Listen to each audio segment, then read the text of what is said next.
하나님의 말씀을 보겠습니다. 신약 성경입니다. 신약 성경 에베소서 말씀입니다. 에베소서 4장입니다. 314페이지에 있습니다. 314페이지 에베소서 4장입니다.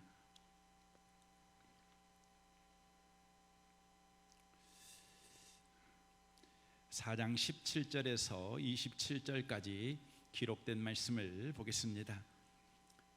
같은 목소리로 말씀을 읽으실 때 하나님의 음성을 듣는 복 있는 시간 되시길 바랍니다. 읽겠습니다. 그러므로 내가 이것을 말하며 주 안에서 증언하노니 이제부터 너희는 이방인이 그 마음에 허망한 것으로 행함같이 행하지 말라. 그들의 총명이 어두워지고 그들 가운데 있는 무지함과 그들의 마음이 굳어짐으로 말미암아 하나님의 생명에서 떠나 있도다. 그들이 감각 없는 자가 되어 자신을 방탕에 방림하여 모든 더러운 것을 욕심으로 행하되 오직 너희는 그리스도를 그같이 배우지 아니하였느니라. 진리가 예수 안에 있는 것 같이 너희가 참으로 그에게서 듣고 또 그 안에서 가르침을 받았을진데 너희는 유혹의 욕심을 따라 썩어져가는 구습을 따르는 옛사람을 벗어버리고 오직 너희의 심령이 새롭게 되어 하나님을 따라 의와 진리의 거룩함으로 지음받은 새 사람을 입으라.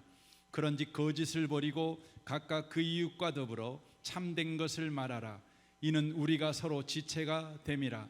분을 내어도 죄를 짓지 말며 해가 지도록 분을 품지 말고 마귀에게 틈을 주지 말라. 아멘. 함께 예배하는 모든 분들 가운데 이 말씀의 축복이 함께 하시기를 주님의 이름으로 축원합니다. 오늘은 마음에 대한 세 번째 말씀으로 분노에 대한 하나님의 말씀을 전하겠습니다. 오늘 본문 말씀을 보시면 분노에 대해 네 개의 명령을 하고 있는 것을 보게 됩니다. 26절입니다. 분을 내어도 죄를 짓지 말며 해가 지도록 분을 품지 말고 마귀에게 틈을 주지 말라라고 말씀합니다. 네 가지 명령은 첫 번째 분을 내어라, 두 번째 죄를 짓지 말라, 세 번째 분을 품지 말라, 네 번째 마귀에게 틈을 주지 마라라고 말씀하고 있습니다. 첫 번째 명령이 분을 내어라 라는 명령입니다. 우리를 당황하게 하는 명령이지만 성경은 분명히 우리에게 분을 내어라고 명령하십니다. 메시지 성경으로 이것을 보겠습니다. 화가 나면 화를 내십시오. 화내는 것 자체는 괜찮습니다 라고 말씀합니다. 그러나 분노를 내라는 이 명령은 결코 모든 분노에 대해 허용하는 것은 아닙니다. 31절 말씀이 이 점을 아주 분명하게 해줍니다. 31절입니다. 공동번역으로 보겠습니다. 모든 독설과 격정과 분노와 고함소리와 욕설 따위는 온갖 악의와 더불어 내어 버리십시오라고 말씀합니다. 또한 다른 성경 구절들도 분노의 감정을 버리라고 말씀합니다. 시편 37편 8절입니다. 분을 그치고 노를 버리라. 마태복음 5장 22절에 보면 형제에게 노하는 자마다 심판을 받게 되고 라고 말씀합니다. 어떤 성경은 분노하지 말라고 말씀하시지만 오늘 성경은 분노하라고 명령하십니다. 이 상반된 모순의 말씀을 어떻게 우리는 이해해야 할까요? 이것은 그리스도인들에게 허용된 분노가 있고 허용되지 않는 분노가 있다는 것을 말씀하고 있는 것입니다. 이 구분을 이해하기 위해서는 성경에서 분노라는 단어가 어떻게 사용되어지는지를 살펴볼 필요가 있습니다. 구약 성경에 분노라는 단어가 총 455번이 쓰여집니다.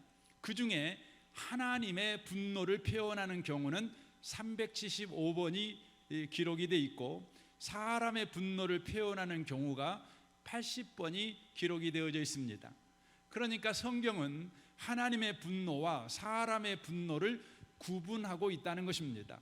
그러므로 분노하라는 명령은 하나님의 분노를 하라는 말씀이고 분노하지 말라는 명령은 사람의 분노를 분노하지 말라라는 의미의 말씀이 되는 것입니다. 하나님의 분노와 사람의 분노는 다릅니다. 하나님의 분노는 이런 특징을 가지고 있습니다. 바로 죄를 향해 쏟는 거룩한 진노라는 특징을 가지고 있습니다. 인간의 부정함과 불경건함에 대한 하나님의 반응이지요. 이 반응은 정당한 반응입니다.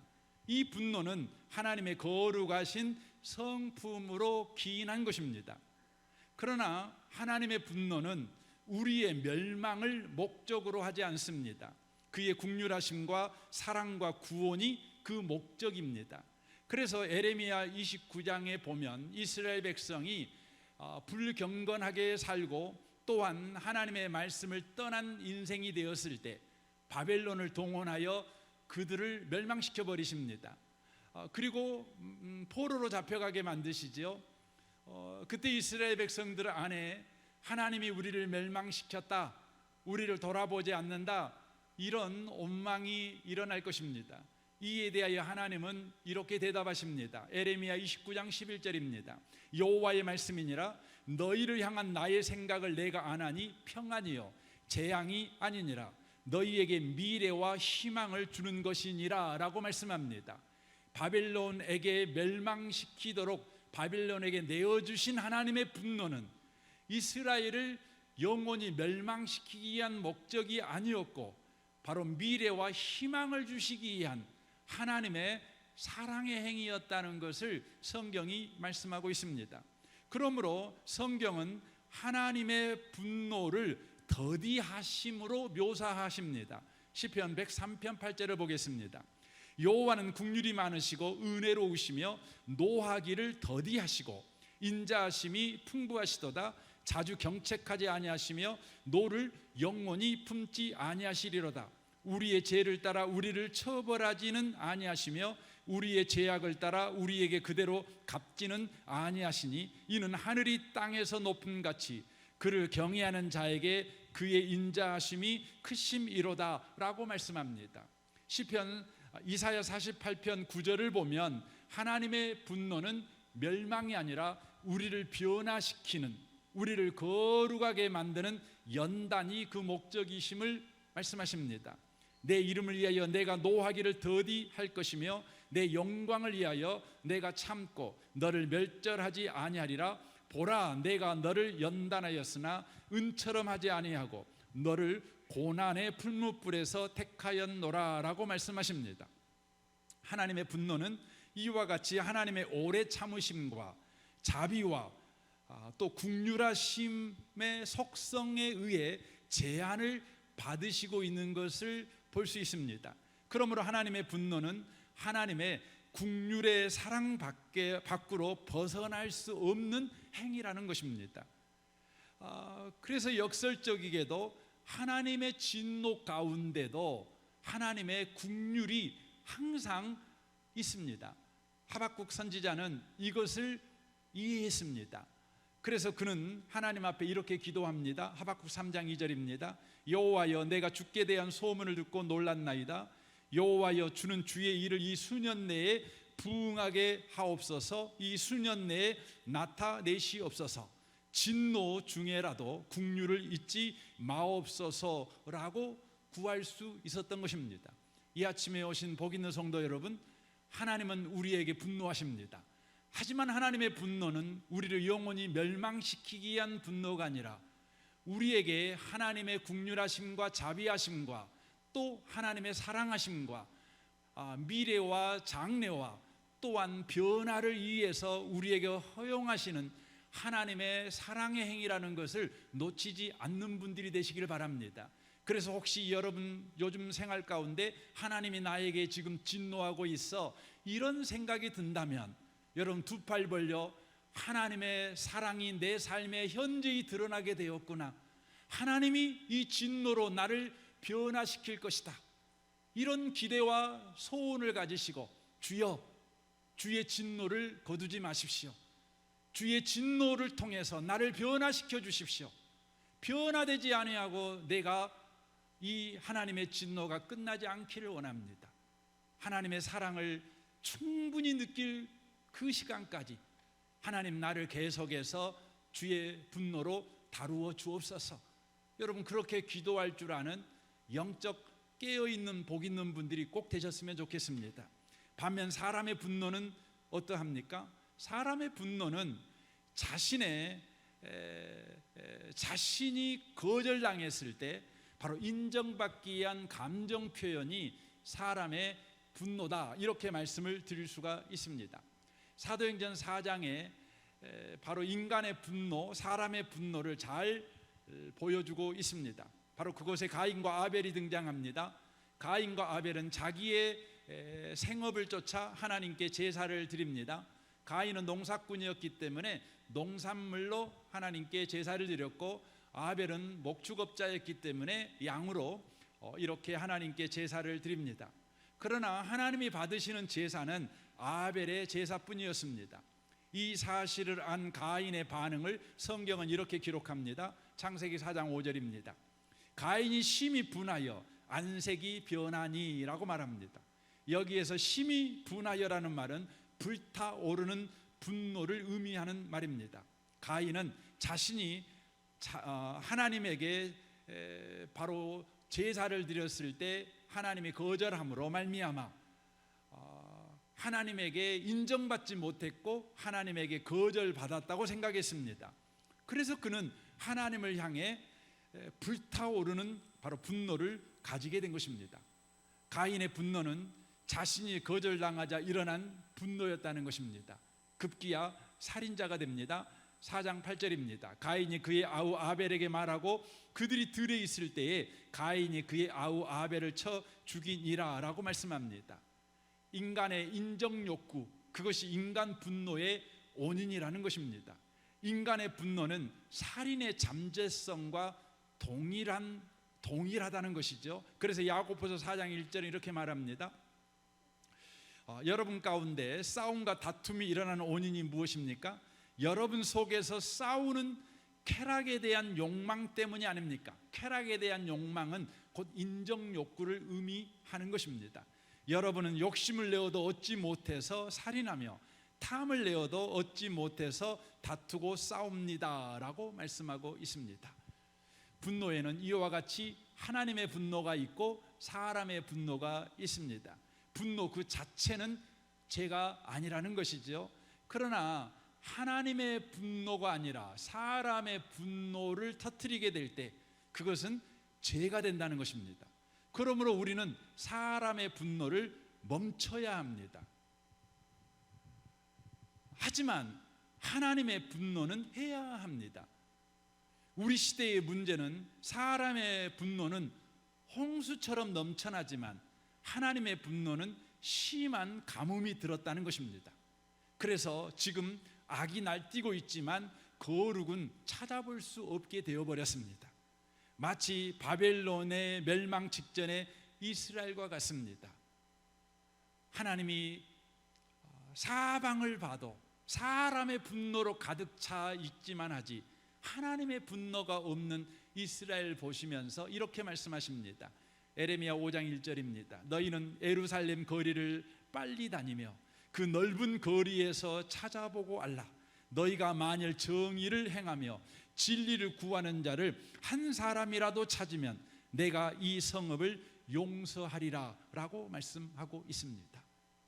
이 아침에 오신 복 있는 성도 여러분, 여러분이 인정받지 못해서 누군가에게 거절받아서 사람의 분노를 터뜨리는 어리석은 자가 되지 마시고 죄가 가련한 세상을 보며 하나님의 분노를 터뜨릴 줄 아는 거룩한 분노의 사람들이 꼭 되시기를 바랍니다. 이것은 분노에 대한 하나님의 첫 번째 명령입니다. 두 번째 명령은 무엇입니까? 에베소 4장 26절을 보십시오. 분을 내어도 죄를 짓지 말며 해가 지도록 분을 품지 말고 마귀에게 틈을 주지 말라라고 말씀합니다. 두 번째 명령은 죄를 짓지 말라는 명령입니다. 이 명령은 모든 분노를 피하라는 명령이 아니라 죄성이 있는 분노를 피하라는 의미의 말씀입니다. 바로 사람의 분노는 죄성이 있는 분노가 아니겠습니까? 그러므로 인정 욕구에 따른 분노를 멈춰라. 인정 욕구에 따른 분노를 피하라. 이렇게 말씀합니다. 왜 그렇습니까? 만약 우리가 죄성이 있는 분노, 인정 욕구에 따른 사람의 분노를 하게 될 때 우리의 삶에 이런 패악한 일이 일어나기 때문에 그렇습니다. 28절을 보십시오.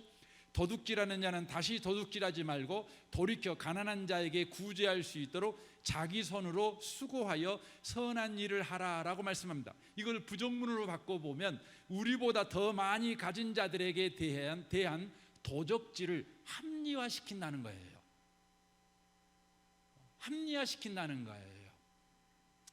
29절을 보십시오. 무릇 더러운 말은 너 입 밖에도 내지 말고 오직 덕을 세우는 데 소용되는 대로 선한 말을 하여 듣는 자들에게 은혜를 끼치게 하라라고 말씀합니다. 이 말은 진실을 부정하고 왜곡시키며 다른 사람에 대해 사랑 없는 온갖 말을 다 하게 된다라는 의미의 말씀이죠. 30절 보십시오. 하나님의 성령을 근심하게 하지 말라. 그 안에서 너희가 구원의 날까지 인치심을 받았느니라 라고 말씀합니다. 사람의 분노를 터뜨리면 성령이 근심하게 되지요. 성령이 우리 안에서 얼음이 되어버립니다. 그러면 무슨 일이 벌어집니까? 성령이 하시는 일을 저와 여러분이 경험하지 못합니다. 성령이 하시는 일 가운데 바로 대표적인 게 뭡니까? 우리가 하나님의 자녀인 것을 우리에게 계속해서 가르쳐 주시는 겁니다.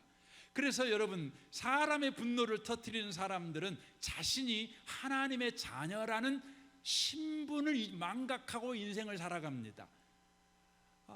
본인이 누구인지를 모릅니다. 더 나아가서 성령께서는 계속해서 우리가 구원받은 자라는 것을 확인시켜 주십니다. 성령이 근심하게 되면 내가 구원받은 자라는 확신이 없습니다. 늘 두렵습니다. 걱정스럽습니다. 천국은 갈 수 있을까?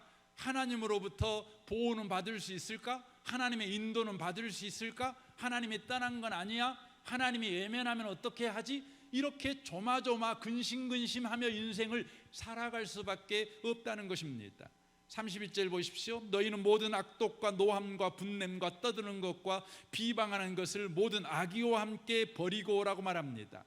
사람의 분노는 그 마음속에 사랑과 믿음을 제거해 버린다는 것이죠. 그리하여 냉소적이고 악의에 찬 삶을 살게 만들어 버린다고 하는 것입니다. 그러므로 우리는 반드시 재성이 있는 분노, 인정 욕구에 따른 분노, 사람의 분노를 우리의 삶에서 제거해야만 하는 것입니다. 어떻게 제거해야 될까요? 세 번째 명령이 그 방법을 가르쳐주고 있습니다. 에베소 4장 26절을 보겠습니다. 분을 내어도 죄를 짓지 말며 해가 지도록 분을 품지 말고 마귀에게 틈을 주지 말라라고 말씀합니다. 해가 지도록 분을 품지 말라고 명령하십니다. 이 말씀은 분노가 복수심으로 자라도록 더 깊이 분노를 생각하지 말라라는 의미의 말씀입니다. 즉시 해결하라는 의미의 말씀이죠. 분노를 마음속에 두지 말라는 것입니다. 하루가 지나고 이틀이 지나고 3일이 지나고 5일이 지나고 1년이 지나도록 내 마음의 분노를 그대로 내버려 두지 말라라는 의미의 말씀입니다. 하지만 대부분의 사람들은 분노를 즉시 처리하지 않습니다. 왜냐하면 분노를 했을 때 우리에게 즉시 일어나는 바로 몇 가지 유익 때문에 그렇습니다. 이것은 우리를 속이는 유익이지요. 이것은 거짓 유익입니다. 그럼에도 불구하고 우리가 분노하면 즉시 우리 눈에 현저하게 바로 이 유익이 보입니다. 첫 번째 어떤 유익이 보입니까? 분노하면 자기 자신을 보호할 수 있습니다. 이스라엘의 초대 왕 사울은 다윗이 골리앗을 이긴 일로 인하여 위협을 느낍니다. 사람들이 사울이 죽인 자는 1000명이고 다윗이 죽인 자는 10,000명이다. 그러니까 사울 마음 가운데 무슨 생각이 드냐면 이렇게 인기가 높아지면 결국 다윗이 저 왕의 자리를 빼앗아 이 나라를 자기의 왕국으로 삼겠군, 이 마음이 그 안에 들었습니다. 그래서 사울은 자기 자리, 이 왕의 자리를 지키기 위해서 어떤 방법을 선택합니까? 사무엘상 18장 29절을 보십시오. 사울이 다윗을 더욱 두려워하여 평생에 다윗의 대적이 되니라 라고 말씀합니다. 다윗의 대적이 되어버립니다. 다윗에게 분노하는, 평생 분노하는 사람이 되어버립니다. 방식이 뭡니까? 바로 자기 자리를 지키기 위해서지요. 가정에서도 남편들이 남편의 자리를 지키기 위해서 아내에게 큰 소리 치지요. 아버지 자리를 지키기 위해서 분노하는 방식을 취하지요. 하지만 그것은 여러분 거짓 유익입니다. 인해 가지 않아서 저와 여러분은 큰 낭패를 당하게 될 것입니다. 두 번째로, 즉각적으로 분노하면 우리에게 주어진 유익이 뭡니까? 자기 책임을 모면하게 됩니다. 사무엘상 20장에 보면 사울왕은 다윗을 함정에 빠뜨려 죽이려는 계략을 세웠는데 그 계략이 실패하게 됩니다. 그러자 그 실패의 책임을 아들 요나단에게 돌립니다. 그 방식은 뭐냐면 몹시 화를 내는데 심한 욕설로 아들의 마음을 갈기갈기 찢어놔 버립니다. 아들에게는 도저히 할 수 없는 분노, 욕을 해댑니다. 사무엘상 20장 30절 보십시오. 폐역 부도의 계집의 소생아, 네가 이새의 아들을 택한 것이, 다윗을 택한 것이 네 수치와 네 어미의 벌거벗은 수치됨을 내가 어찌 알지 못하랴.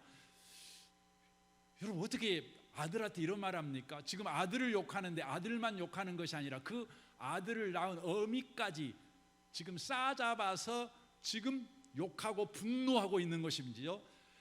왜 이렇게 하는 것입니까? 분노하면 당장에 자기 책임이 모면되니까, 자기 책임이 다른 사람 것이 돼버리기 때문에 이 방법을 쓴다는 것이죠. 세 번째로, 분노하면 자기 약점과 실수를 당장은 감출 수 있기 때문입니다. 여러분, 겁먹은 개가 더 짖는다는 거 아니겠습니까? 두려움과 불안이 공격성으로 이어지는 것 아니겠습니까? 자신의 약점과 실수를 감추기 위해서 더욱 거친 언사를 사용해서 분노하는 것이죠. 분노 뒤편으로 자기의 약점과 자기의 실수를 감춰버리는 것이죠. 사람들은 자기 보호, 책임 모면, 약점 감추기를 하는데 분노를 사용하면 유익이 된다고 생각하여 마귀에게 틈을 줘버리는 겁니다. 해가 져버리도록 여러분 뭐 합니까? 그걸 품고 있는 거예요. 품고 있으면 어떻게 되는 거죠? 마귀에게 틈을 주는 것입니다. 그래서 네 번째 명령이 이렇게 나오는 것입니다. 26절 보십시오. 분을 내어도 죄를 짓지 말며 해가 지도록 분을 품지 말고 마귀에게 틈을 주지 말라라고 말씀합니다. 마귀에게 틈을 준다는 것은 마귀가 우리 마음에 분노라는 진지를 구축하도록 내버려 두는 것을 말하는 것입니다. 그렇게 되면 우리는 죽을 때까지 삶의 방식이 죽음이 됩니다. 분노가 됩니다. 맹목적으로 분노합니다. 무슨 일만 일어나면 그것을 해결하는 방식이 분노입니다. 분노입니다. 마귀가 바로 우리의 마음속에 분노라는 진지를 구축하게 만드는 것이죠. 여러분, 이 헬라어에서 진지라는 의미는 어떤 의미가 있냐면 바로 로마의 군단이 머무는 바로 규모의 바로 군인들의 거주체라는 의미를 가지고 있습니다. 로마의 군단은 기본적으로 10,000명입니다. 10,000명.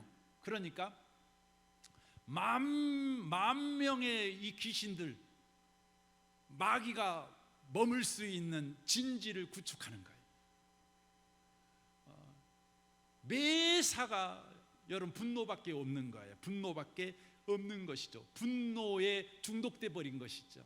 분노라는 것밖에 무기가 없다고 하는 것이죠. 사무엘상 18장 6절에 보면 사울이 그렇게 삽니다. 보세요. 무리가 돌아올 때 다윗이 블레셋 사람을 죽이고 돌아올 때 여인들이 이스라엘 모든 성읍에서 나와서 노래하며 춤추며 소고와 경세를 가지고 왕 사울을 환영하는데 여인들이 뛰놀며 노래하여 이르되 사울이 죽인 자는 천천히요 다윗은 만만이로다 한지라. 사울이 그 말에 불쾌하여 심히 노하여 이르되 다윗에게는 만만을 돌리고 나에게는 천천만 돌리니 그가 더 얻을 것이 나라 말고 무엇이냐 하고 그날 후로 사울이 다윗을 주목하였더라. 그러니까 분노가 난 거지요. 근데 그 분노를 해가 지도록 품고 있었던 것입니다.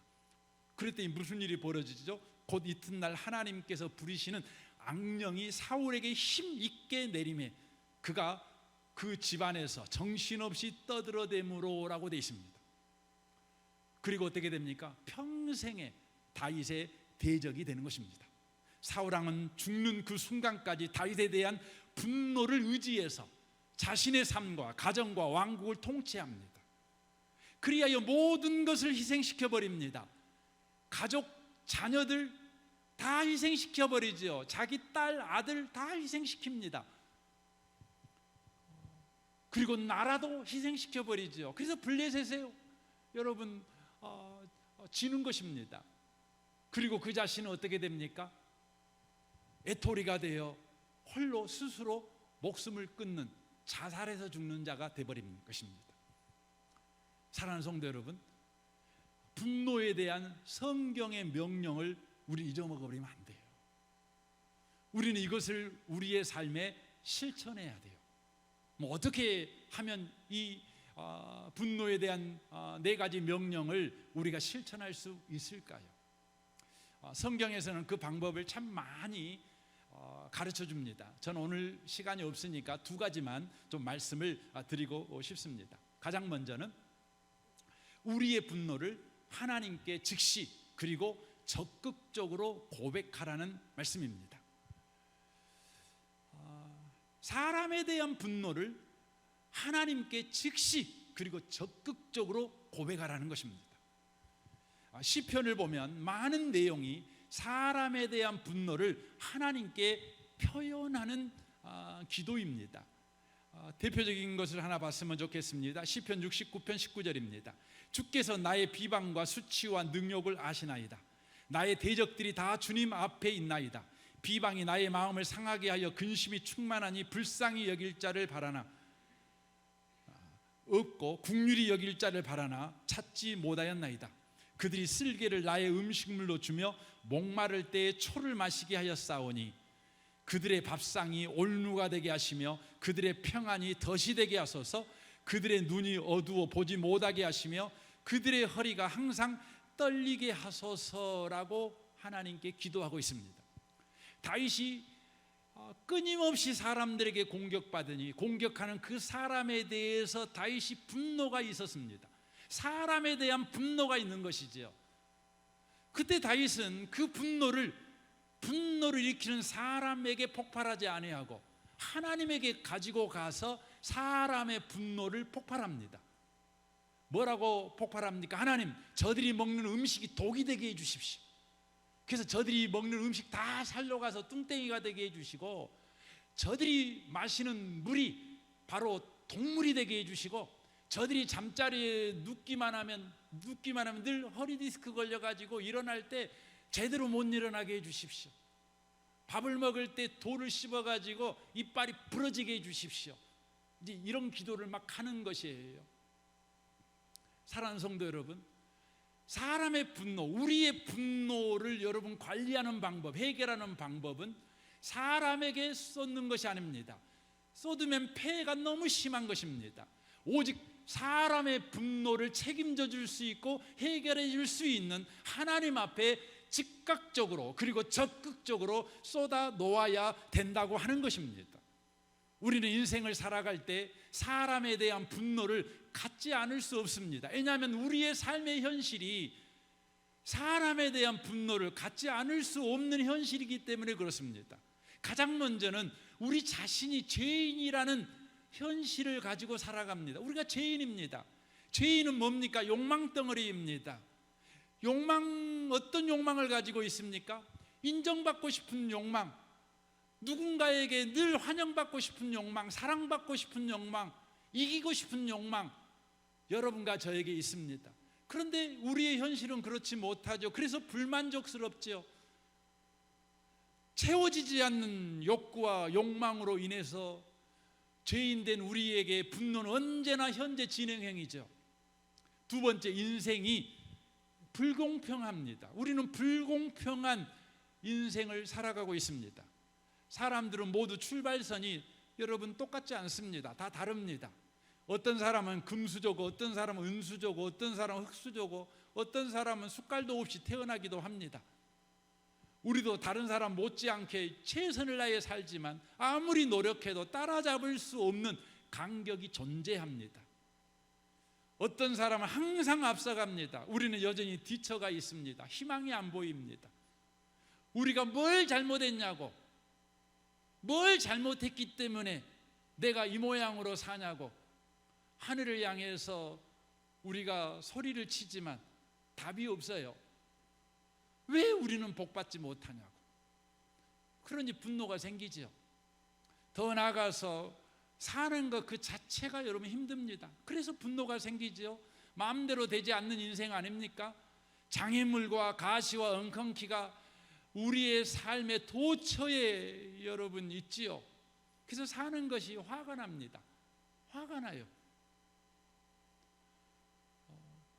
우리는 화를 내지 않고는 살아갈 수 없는 삶의 환경에서 살고 있습니다. 화날 때마다 여러분 눈에 보이는 사람에게 쏟아 부어야 되겠습니까? 그래서 여러분 우리 눈에 안 보이는 게 상처가 아니겠어요? 그 자식들이 우리 슬슬 피해 다니죠. 우리 보기만 하면 그냥 성질내니까. 우리도 누구 안 보이면 그래도 분노 안 하니까 혼자 사는 게 속 편해. 우리 그렇지 않습니까? 하지만 주님께서는 우리에게 말씀합니다. 너 애롭게 살지 마. 사람에 대한 분노, 너에게 가득 찬 분노를 해결할 내가 있어. 그러니까 너는 이렇게 살아. 디모데전서 2장 8절은 이렇게 우리에게 말씀하시죠. 그러므로 각 처에서 남자들이 분노와 다툼이 없이 거룩한 손을 들어 기도하기를 원하노라 라고 말씀하십니다. 이 아침에 오신 복 있는 성도 여러분, 우리는 분노를 관리해야 합니다. 분노에 대한 하나님의 명령을 우리는 순종해야 합니다. 이를 위해서 여러분의 분노를 하나님께 즉시 그리고 여러분 직접적으로 강렬하게 여러분 쏟아놓는 복 있는 분들이 꼭 되셨으면 좋겠습니다. 두 번째입니다. 믿는 자의 정체성을 확고히 하시라는 것입니다.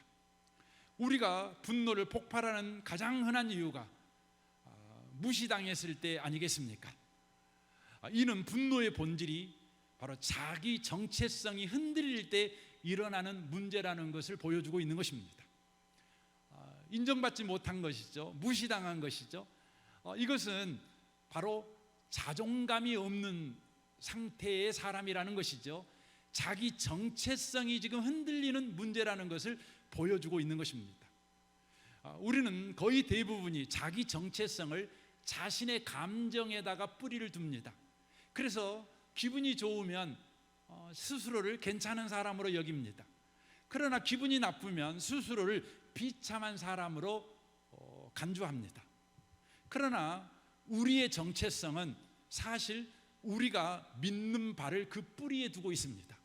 그러니까 인간의 모든 정체성, 그 사람이 믿는 사람이든지 안 믿는 사람이든지 자신의 정체성은 하나님과의 관계에 그 뿌리를 두고 있다는 것입니다.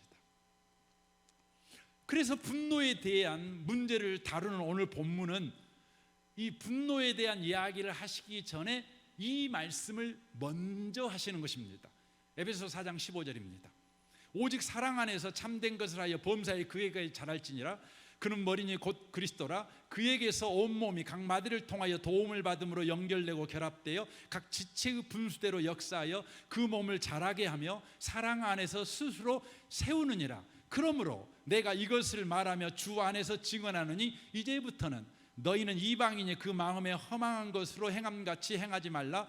그들의 총명이 어두워지고 그들 가운데 있는 무지함과 그들의 마음이 굳어짐으로 말미암아 사람 하나님의 생명에서 떠나 있도다. 그들이 감각 없는 자가 되어 자신을 방탕에 방림하여 모든 더러운 것을 욕심으로 행하되라고 먼저 말씀을 하고 있는 것입니다. 이 말씀은 예수 안에 있는 사람과 예수 없는 사람을 대조하고 있습니다. 예수 안에 있는 사람은 하나님의 분노를 하지만 예수 없는 사람은 사람의 분노를 한다, 이걸 말해주고 있는 것이죠.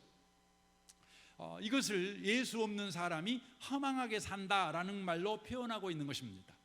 예수 없는 사람이 왜 허망하게 살까요? 그 이유는 자기 자신이 언젠가는 죽어 없어질 인생에 불과하다고 믿고 있기 때문에 그렇게 사는 것입니다. 죽으면 끝인 줄 알고 산다는 것이지요. 그래서 체념하고 자폭하고 삽니다. 무지함과 마음의 굳어짐과 감각 없는 자가 되고 방탄의 자신을 방림하여 인간의 분노를 터뜨리며 인생을 살아가는 자가 된다는 것이지요. 과연 예수 없는 사람은 낙이 없지요. 목표가 없고 목적지가 없기 때문에 그렇습니다. 죽으면 망월동입니다. 죽으면 영락공원입니다. 죽으면 화덕에 들어가는 것입니다. 그러니 살아있는 이때에 내 맘대로 살 수밖에 없는 것이죠. 예수 없는 사람의 정체성은 죽으면 끝장인 사망의 정체성을 가지고 살기 때문에 그렇습니다. 그러나 우리는 그렇지 않습니다. 우리는 예수 안에 있습니다. 예수님이 우리의 머리시고 우리는 그의 몸이 된 인생을 살아갑니다. 예수님이 머리이고 우리는 그의 몸이라는 의미가 무슨 의미입니까? 예수님이 우리의 운명이며 우리의 생명이며 우리의 인생이며 우리의 소망이며 우리의 영광이라는 의미입니다. 예수처럼 된다는 것이죠. 예수님이 사망을 이기고 부활하셨듯이 우리도 사망을 이기고 부활한다는 의미입니다. 예수 안에 있는 우리의 정체성은 부활의 정체성입니다. 예수 없는 사람의 정체성이 사망의 정체성이라면 예수 안에 있는 우리의 정체성은 부활의 정체성이라는 것이죠. 사망의 정체성을 가지고 사는 예수 없는 사람들은 한 번 죽으면 끝이니까 안 죽으려고 합니다. 한 번 실패하면 끝입니다. 그래서 절대 손해 안 보려고 합니다. 남을 죽이고 어찌든지 살려고 합니다. 죽어버리면 끝이니까요. 그러니까 악을 쓰는 것이지요. 그러니까 분노하는 것이지요. 그러니까 상대방을 위협하는 것이지요. 그러나 부활의 정체성을 가진 우리는 죽어도 다시 삽니다. 그러니 우리에게 죽음의 문제가 와도 우리는 죽음을 감수합니다. 손해볼 일이 있어도 손해를 감수합니다. 실패해도 주님이 다시 우리를 일으켜 줄 것이니까 우리는 실패 앞에서 그렇게 몸부림을 안 칩니다. 우리는 부활의 정체성을 가진 자답게 주님을 바라봅니다. 주님이 다시 일으켜 세워질 것이다. 우리는 여전히 찬송합니다. 여전히 기도합니다. 여전히 감사합니다. 죽음 같은 현실도 부활의 영광을 바라보며 오늘을 믿음으로 살아갈 뿐입니다. 이것이 부활의 정체성을 가진 예수 안에 있는 사람의 삶입니다. 여러분과 저의 정체성이 분명해야 합니다. 예수 안에 있으면서도 예수 없는 사람이 가진 사망의 정체성이 나의 정체성이야. 나는 죽으면 끝이야. 나는 죽으면 망한 거야. 나는 죽으면 썩어 시체가 될 사람이야. 그러니 어찌하든지 살아야 돼. 그렇게 노욕을 부리는 자가 돼서는 안 되는 겁니다.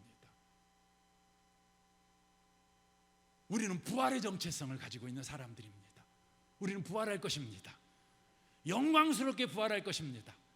우리는 넘어져도 7번 넘어져도 8번 일어납니다. 하나님이 일으켜 줄 것입니다. 우리는 부활의 정체성을 가지고 삽니다. 그러므로 사랑하는 성도 여러분, 분노를 어떻게 관리할 수 있습니까? 우리가 부활의 정체성 위에 확고하게 선 삶을 살아가게 될 때 우리는 분노를 관리할 수 있습니다. 그러므로 우리의 당면 문제는 뭡니까? 부활의 정체성을 매일매일 우리가 굳게 확인하며 굳게 그걸로 무장하며 살아가는 삶의 방식을 가지고 있으셔야 된다는 거예요. 성경은 우리에게 그걸 가르쳐 줍니다. 에베소서 4장 20절입니다. 오직 너희는 그리스도를 그같이 배우지 아니하였느니라. 진리가 예수 안에 있는 것 같이 너희가 참으로 그에게서 듣고 또한 그 안에서 가르침을 받았을진데 너희는 유혹의 욕심을 따라 썩어져가는 구습을 따른 옛사람을 벗어버리고 오직 너희의 심령을 새롭게 되어 하나님을 따라 의와 진리와 거룩함으로 지으심을 받은 새 사람을 입으라 라고 말씀합니다. 거기에 보시면 너희가 참으로 그에게서 듣고 또한 그 안에서 가르침을 받았을진데 라고 말씀합니다. 우리가 계속해서 예수의 말씀을 듣고 예수의 가르침을 받게 될 때에 너희는 유혹의 욕심을 따라 살지 않는다는 거예요.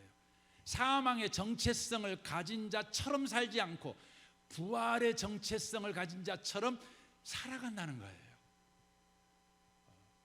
여러분, 여러분의 삶의 방식을 예수님의 말씀을 듣고 예수님의 말씀을 계속해서 가르침을 받는 삶의 방식을 유지해 가시길 바랍니다. 이번 주도 성경 말씀 읽으세요. 그리고 읽은 성경 말씀을 펴놓고 성령이여 이 말씀을 가르쳐 주십시오.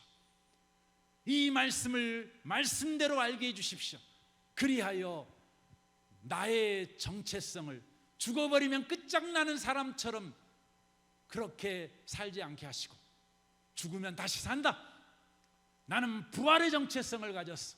나는 영광에서 영광에 이를 자야. 이것을 늘 확인하며 살아가는 자가 되게 해 주십시오. 그렇게 여러분 살아갈 줄 아는 복 있는 성도들이 다 되시기를 주님의 이름으로 축원합니다. 아멘. 우리 같이 이 시간 기도하겠습니다.